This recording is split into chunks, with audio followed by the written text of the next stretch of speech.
त्या आई वडिलांची देखील सेवा केली पाहिजे. अहो, आई मायेचा सागर आहे, ती पिता दयेचा समुद्र आहे. म्हणून त्या आई वडिलांची आपण सेवा केली पाहिजे. काय आनंद होते आई वडिलांच्या सेवेत.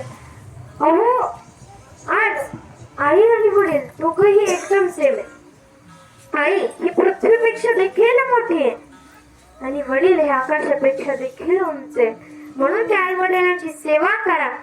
खूप आनंद आहे त्यांच्या सेवेत. अहो, आपली आई 9 महिने 9 दिवस जिनं आपल्या गर्भामध्ये वाढवलं, जिनं चालायला, बोलायला, पळायला, खेळायला, सगळं काही करायला जिनं शिकवलं, त्या आईची आपण सेवा करा.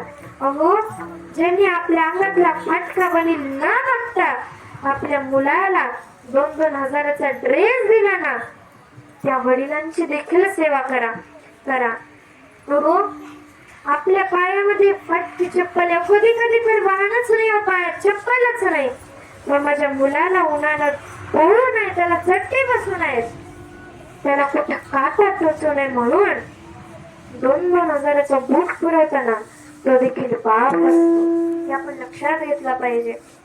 अहो, आज जर कुठं मुलाचं दुखत असलं तर फॅन खाली बसून आपल्या बाळाची काळजी करत मनपट्टी करणारी आपल्याला